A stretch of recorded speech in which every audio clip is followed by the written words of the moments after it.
Presne pred 3 rokmi začala moja kariéra influencera. Skončil som v práci, zobral som batoh, Hektora a peši sme prešli celé Slovensko.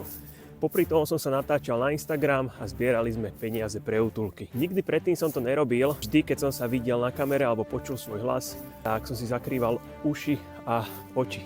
Tento výstup z komfortnej zóny nebol náhodný, mal som k tomu vážny dôvod.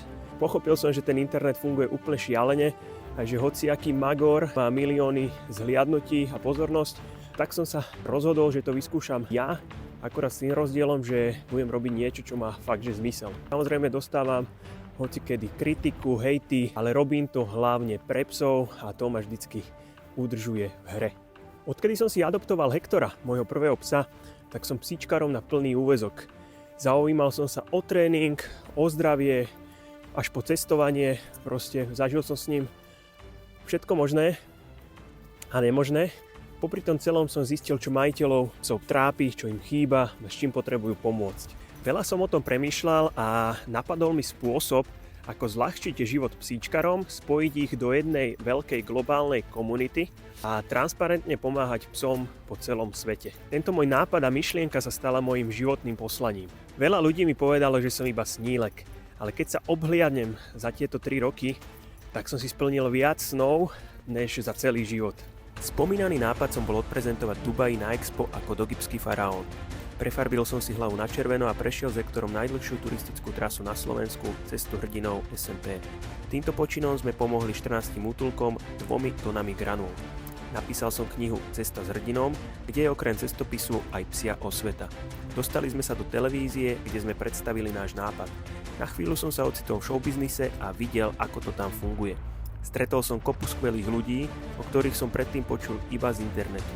Navštívil som s Hektorom detský domov, pozdravujem deti v Kremnici, viackrát som riešil kauzy týraných psíkov, robil som zbierky pre útulky pre psy, mačky aj kone. Založil som psí eurofond a celkovo sa mi podarilo vyzbierať tisícky eur na pomoc pre zvieratá. Niektoré som aj vlastnoručne zachránil. Najnovším projektom Nakrm priateľa chcem naučiť psíčkarov lepšie krmiť ich psov, aby s nimi prežili dlhší a zdravší život.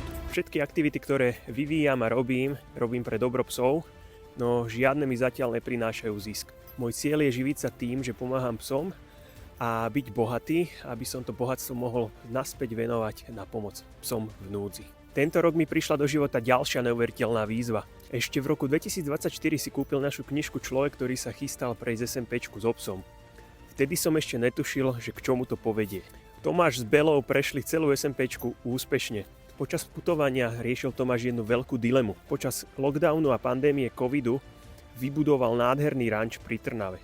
Investoval do toho veľa peňazí, veľa času a to miesto si úplne zamiloval. Mal s tým miestom veľké plány, ale okolnosti boli proti a práve na SMPčke zvažoval, že či sa toho celého zbaví a predá to, alebo to ešte raz skúsi. No a tak nejak ho napadlo, že sa opýta mňa, či by som mu to nepomohol rozbehnúť. No a samozrejme, keďže som yesman, tak som výzvu prijal a najbližšie 2 roky budem pán Šeliem na plný úväzok. Mojou hlavnou úlohou bude byť influencerom, marketérom a správcom Zemanského dvora. Toto miesto je ako stvorené pre rodiny s deťmi, bude tam kopa pekných zvieratiek, kontaktná zoo a motýlí dom. Mojou hlavnou úlohou je rozbehnúť Zemanský dvor a keď sa mi to podarí, tak plánujem sadnúť do karavanu s Hektorom, Ibim a Garim a odísť na rok cestovať po celej Európe. Čakajú nás s Hektorom určite náročné, ale verím, že krásne časy. Mať svoj vlastný ranč bol vždycky môj sen a tak si to ideme vyskúšať. Či sa nám to celé podarí, záleží aj od teba. Často stačí jeden klik, jedno zdieľanie, aby sa tento príbeh dostal tomu správnemu človeku. Každopádne toto video nie je len zhrnutie, ale aj inzerát. A preto ak máš pocit, že by si nám mohol na našej ceste pomôcť, hociak, či už zručnosťami, kontaktami, hocičím, tak budem veľmi rád, ak to urobíš, napíšeš. Celý čas mi ide o dobro psov, celý čas chcem tu vybudovať niečo, čo pomôže psíkom a nám majiteľom, čiže hľadám hodných ľudí do tímu a ak si to ty, tak sa mi určite ozví do správy a niečo vymyslíme. Ďakujem každému, kto nám kedy pomohol a kto nám kedy pomôže. Ja verím a nikdy neprestanem pracovať na tom, čo je moje životné poslanie a dúfam, že sa nájde dosť ľudí, s ktorými to celé spácham. Ja ti ďakujem za pozornosť a pozdravuje ťa tvoj influencer Hektor, Pán Šeliem, Gary a Ibi. Čau.